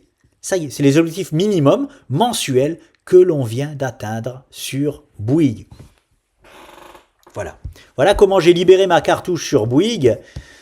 C'est très simple, c'est soit on a atteint nos objectifs, on vend, hein, ni plus ni moins, soit on attend de voir si ça corrige, parce qu'on ne sait jamais, est-ce que je décide de soutenir la tendance, et blablabla. Mais comme je devais alléger un peu mon portefeuille au vu pour alléger mon arrogance aussi, hein, au vu du marché, c'est ça que je veux dire, eh ben non, je prends le spot d'alléger mon portefeuille, et je vends tout sur cette zone-là. J'ai quand même attendu quelques signaux de faiblesse, ok. Je vous les montre aussi, parce qu'il y a plein de manières de faire hein, quand on arrive. Donc bon, on a en hebdomadaire, Bon, c'est une toupie, c'est pas une bougie de retournement, ok, c'est une bougie de tergiversation, mais en daily, je crois que j'ai eu quelque chose d'assez sympathique. Ouais, non, même pas. Même pas. La seule chose que j'ai eue, c'est la cassure de cette trendline, on le voit même pas là, à la baisse en horaire. Ok, parce que là, ça se passe en intraday. En horaire, avant la clôture hebdomadaire, j'ai eu une cassure baissière non confirmée, bien évidemment. Allez, je vous le montre en horaire. C'est des choses, je vous montre ça en toute transparence parce qu'il y a plein de façons de se séparer d'une position. On atteint les objectifs, on vend. On attend d'avoir une confirmation de cassure, par exemple. Voilà, j'avais cette superbe trendline. Hop, en horaire, clôture, clôture, on y va, ça rebondit. Et là, voilà, en clôture hebdomadaire, je casse pour la toute première fois cette trendline haussière. Eh bien, j'ai pris le restant de ma position, de mes bénéfices, et puis voilà. Alors, je suis pas content j'étais content comment elle débute en niveau quart d'heure, mais je suis pas du tout content de cette bougie-là, en horaire. C'est une grosse bougie de rebond, c'est peut-être même une bougie de, j'ai fait fin de deux cordes, corriger plus bas, et finalement, je vais réintégrer et aller plus haut. Bref, peu importe. C'était un beau trade. Tant pis pour moi si ça va plus haut. De toute façon, je ne fais aucune erreur en vendant cette zone-là. Voilà, c'était pour vous montrer un peu Bouygues et je suis aussi passé à la vente sur CYTK. Voilà, je vous le montre en hebdomadaire. Oh là là, alors ça c'est beau, hein. J'ai tout vendu. Quand je vois la préouverture, moins 5%, je suis très très très content. Voilà, alors ça fait partie de mes plus beaux trades, hein. CYTK, pour vous rafraîchir la mémoire, je vais pas re-rentrer dans tout. Ceux qui sont en train d'étudier la formation, vous l'avez dans les exemples, hein. Il y avait c'était un biseau avec, en sortie de biseau, une épaule tête-épaule inversée, c'était magnifique. J'ai accusé d'abord un trade perdant ici-là, sur un faux move baissier, et derrière ça, je suis pas, voilà. J'ai fait un super trade, j'ai acheté là l'épaule tête-épaule, et regardez ce que ça a donné, on a fait un plus, et j'ai vendu vraiment tout en haut là-haut, hein. On a fait un plus 200%, j'avais vendu en intraday en 5 minutes, il me semble, je vais essayer de voir, allez, je vais le mettre en 15 minutes, pour vous montrer que je ne mens pas, ça prend un peu plus de temps, ah j'ai même pas le, non, je vais même pas pouvoir vous le, pourquoi je peux pas? Non, je peux pas remonter là-haut en 15 minutes. Trop de... Je peux pas aller plus haut. Bon, ça fait 15 minutes. Bon, je peux pas. Vous avez qu'à regarder les vidéos aussi. À l'époque, je l'avais montré, ok. Pour ceux qui ne me croient pas, regarde, c'était en janvier 2024. Vous pouvez aller checker les vidéos de janvier 2024. Bref, je vends tout en haut là pendant cette mèche là et je repasse à l'achat. Regardez-moi ça. Je fais un trade perdant ici. Je voulais jouer le maintien de ce support-là. Il a cassé à la baisse. Je suis sorti petit trade perdant et je suis repassé à l'achat ici, là, sur ces plus bas-là. Et voilà, on refait un plus, un beau plus de 100% sur ce trade-là. Et j'ai tout vendu. J'ai tout vendu parce que j'ai atteint mes zones. Je crois que j'ai même un plat Ishimoku. Non, voilà. J'ai un plat Ishimoku Kimkoyo hebdomadaire. Et surtout, j'ai atteint mes objectifs. Regardez, ça, c'était les objectifs de la cassure de cette trendline-là. Atteint. Voilà, on est en train de caler là-dessus. Regardez, j'ai un doji hebdomadaire ici, là, ok. Et là, j'ai un nouveau cette semaine, un genre de pendu. Je sais plus comment il s'appelle celui-là. C'est pas la Rolls-Royce, mais c'est pas mal du tout aussi. Donc voilà, j'ai absolument tout vendu sur CYTK. Et voilà comment j'ai libéré de la place sur mon portefeuille. Et j'ai libérer un peu de cash au cas où je me trompe sur les bourses. Voilà, c'était pour vous montrer ces deux choses-là que j'ai pas pu vous montrer en live, pas assez le temps, et voilà, donc je vais clôturer, je crois que là j'ai tout fait, Cataclysme de United, Bouygues, CYTK, Bourse, Rallye, voilà. Allez, c'est bon. C'est bon les amis, je vous laisse, je vous souhaite une magnifique semaine, je l'espère, du début du rallye de Noël, haussier, bien évidemment, rallye de Noël, c'est on part à la hausse, hein. Vivement, vivement mercredi. Voilà, il faut pas, faut vivre chaque jour, au jour, le jour, bien évidemment, profiter de chaque jour, mais d'un point de vue boursier, j'ai hâte de voir la réponse mercredi sur les marchés de ce que ce bon vieux Jérôme nous dit. En tout cas, j'ai hâte de voir ce que cette semaine va donner. Ok, en tout cas, on est sur un point de tergiversation. Attention quand même, les amis, attention quand même, mais ça sent bon, je le dis comme je le pense, ça sent bon, on verra ça. Réponse, cette semaine. Faites gaffe à vous. Ciao, à très vite. Ah, je fais un live vendredi midi, voilà, à peu près.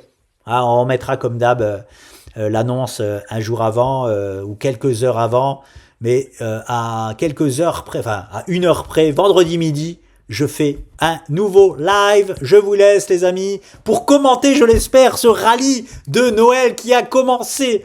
Allez, à vendredi très certainement. Ciao.